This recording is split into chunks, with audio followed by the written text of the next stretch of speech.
What's going on, everyone? This is Ryan with Automatic Comics, and I saw this post or this article about this Sotheby's auction that was going on, and I thought that this was relevant, and we'll kind of tie this into some of the big stuff that is going on in the comic market right now.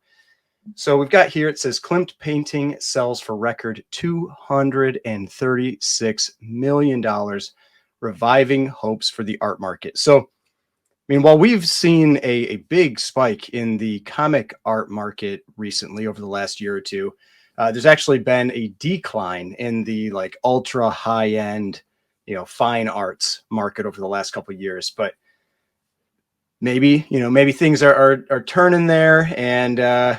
But this is just showing us that at the high end, people have a lot of money available at the moment. They are not hurting, and that is why we continue to see that area of the market do exceptionally well. Just kind of like real briefly, like this is the painting in question right here. It sold for, let's see if they don't have a close up of it, but yeah, this is the painting in question right here. Sold for $236.4 million. There were two other paintings by the same artist that sold as well. I think they sold for 86 million and 68 million in this auction. So, just absurd amounts of money. Like when I talk about like a Superman 1 or something like that, that I would just never be in the conversation about, like, this is a whole nother level, like lifetimes, like multiple lifetimes of earnings, to purchase this one painting. And it's not going to happen. But I saw this just wild, just insane numbers for art. And then we're going to jump over to what we were seeing in the comic market right now. And that is that the Superman #1 has now officially broken the price that was paid for the Edgar Church Mile High copy. I personally was not convinced that this was going to happen. They're so close. One of them is, it's now an 8.5. The Edgar Church is an 8.5 because it got resubmitted, bumped from an 8 to an 8.5. And then you've got this 9, and the Edgar Church it looks better. It's a better presenting copy. And, you just we always joke about, buy the grade, not the book.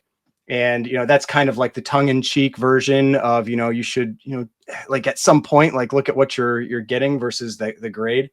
But the reality is, and, we say this like on different channels all the time, the reality is no matter what the market is, if it's $100 book, $1,000 book, a multi-million-dollar book, by the grade wins out far more often than buy the book, not the grade. And that's why I say it tongue in cheek, but the reality is buy the grade, not the book is kind of the way it goes. And, you can be angry about it or whatever, because I know lots of people get very worked up about it. But the grade is the grade, and that is what people pay for. And now this book, this 9.0, is, no matter what happens when this sells tomorrow, this book is the most expensive copy of Superman #1 that will have ever sold. So if we jump over to GPA, you can see that despite this $12 9.0 sale that looks like it got incorrectly pulled in, that is not accurate. That must be for some reprint or something. But the Edgar Church Mile High, you can see here, sold for $5.3 million in April of 2022. It has since then been resubmitted and regraded and got an 8.5. And so it was the single highest graded copy for a short period of time. It is no longer the single highest graded copy, as this is now the single highest graded copy. And like you can see here, it is now at 5.46 million, which is greater than 5.3. So it is the second most expensive comic book of all time right now. The most expensive is this book right here, the Action Comics #1 8.5, that sold for $6 million. This does not mean that it is the most expensive version of Action Comics #1, because we know that there are higher grade copies of this. There's the Nicolas Cage copy that is a 9.0. There's the Mile High copy that is a 9.2, maybe a 9.4. So there are other books out there in terms of Action Comics that could be higher. But for Superman, this book here is now the record holder. And if this was a week ago, I would have said I still felt like this book was not going to pass the Edgar Church. Like this book had, it's like kind of like it climbed up to like around 3 million real quick, and then it just kind of did nothing for a while.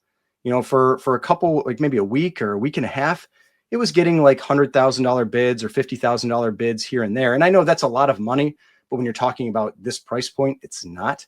And then all of a sudden, within the last few days, you know, like maybe 4 or 5 days, it has jumped up over $2 million. And so like there's definitely some active bidding going on here leading up to the auction tomorrow. And so it's going to be really interesting to see if this is kind of that final push, you know, and you just have like, I mean, like at this price point, I don't know how much like live bidding is going to happen, or if we're going to get a bunch of additional bidding during that live bidding and it, you know, jumps up to 6 million, 7 million, 8 million, who knows? You know, so it'll be, again, it's like, it's fun to see this stuff. I like seeing these books at records. It's just, it's interesting to talk about, interesting to see. And so, yeah, I will, I mean, this has now exceeded my expectations. And so it's only up from there in terms of what I thought it would ultimately sell for, and to see if this becomes the most expensive comic book that has ever sold. Now, in the same vein, this auction that's been going on is really like it's like a 5-day affair, Wednesday through Sunday.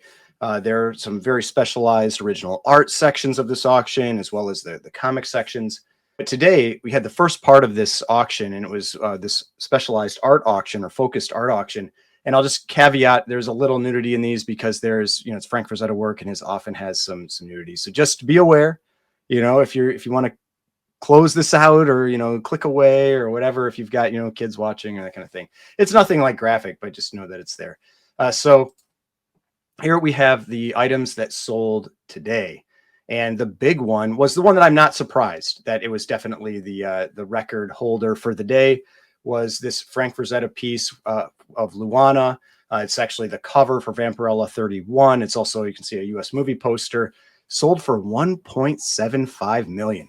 That's a big number. And I had posted a couple times about this. I don't think anybody was expecting that big of a number. So it just continues to show the strength of Frank Frazetta, especially for iconic covers and images and all of that. And so, yeah, 1.75 million for that one.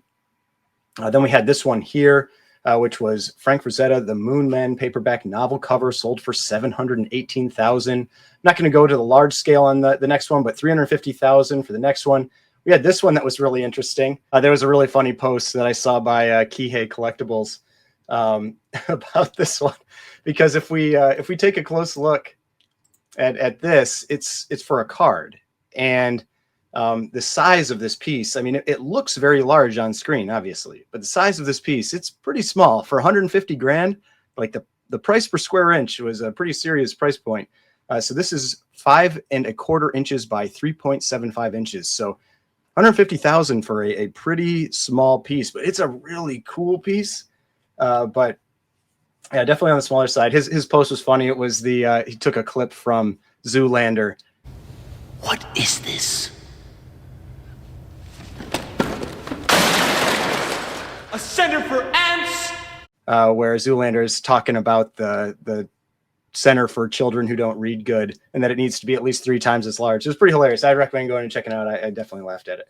But yeah, 150,000 for, you know, something that's 5x3, like a big number for that one. But we'll keep moving on here. I mean, there's a couple more Frazetta pieces. They really like topped most of the chart for this. I mean, another Frazetta piece here for 150,000. Another Frazetta piece, 112,000. Here was, I think, the last Frazetta piece went for 68,000. So, I mean, Frazetta definitely controlling the top of this first art day. Also had this Carl Barks original art, which at 87,000, I mean, for Carl Barks pieces, this is on the lower end. I mean, a lot of those are 100 to 200,000. So, I mean, I think a lot of the bigger ones tend to have maybe Uncle Scrooge on them, and this one didn't. Maybe that's part of it. I'm not really into that side of the market all that much, so I can't speak to it for sure. But this one definitely, compared to other Carl Barks paintings, original art paintings, was definitely a little bit on the lower end.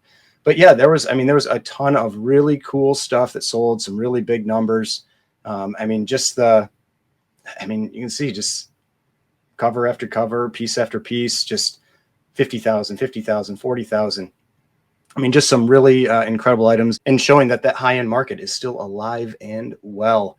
But yeah, tomorrow we've got the big comics coming up. And so obviously that Superman #1, like we said, I mean, the bid is 4.55 million, but I think we all know that, you take the bid plus the buyer's premium, it's 5.46. That's what the person's going to be paying. And that's what, is reported to GPA and Go Collect and all of that. And we've got this, Captain America #1, white pager, 5.0. This is actually the same copy. I recognized this one right away when I saw it. Same copy that sold a year ago. I think it was a year ago. Let's see. I think that's when it was. Captain America #1. I recognized it because it was a white page copy, and you don't see white page Golden Age books like that very often. And so yeah, it was this one right here, 180,000 from June of 2024, so about a year and a half ago. And we can see here, this is that same book. We can look at the the cert number 4177, and we look at the cert number here, and we got 4177. So it's the same book. Now, the interesting thing with this one, and this is what makes it tough, is that this book is almost completely detached. You can see here it has staple reattached with tape, top of front cover, bottom staple front cover detached. So this note means it's detached. I mean, reattached with tape means it's detached. And then the bottom staple, it's only attached. This means at the back cover. So it has a single point of attachment, which, I mean, it would maybe make you a bit nervous, because a completely detached cover drops it to a 4. Like, you can't get above a 4. And so, you're like that single, like, tiny piece of paper away from your book dropping to a 4. So I could see that being a concern for somebody, but it's already at 156,000 with the sale last year at 180. So, I mean, it's doing pretty well. We'll see if it gets any more bids tomorrow, but a bunch of really cool stuff. I mean, we've got some more, like, this is from that same collection as the Superman 1, an Action Comics 15 and a 9.4. And we've got a 9.8 Hulk 181, of course, a Batman #1. Another, I mean, 3 Cap ones, like right near the beginning. I mean, there's a 2.0, a 5.0, and then this 8.5 restored. I mean, just crazy book after crazy book. It's always fun when these auctions come up. You see some really, really cool stuff. But let me know what you think. What do you think about this this high-end market out there? I mean, it just keeps showing, like, sale after sale, auction after auction, that the demand is there at the high end. We are consistently seeing those books go for some pretty serious numbers. But yeah, I'm excited to see what that Superman 1 goes for. I am sure I will make another post about it on Instagram. Make sure to go follow me on Instagram as well. Post on there regularly. But hopefully you enjoyed this. If you did, please hit that like button, subscribe button, notification bell, and I will see you on the next one.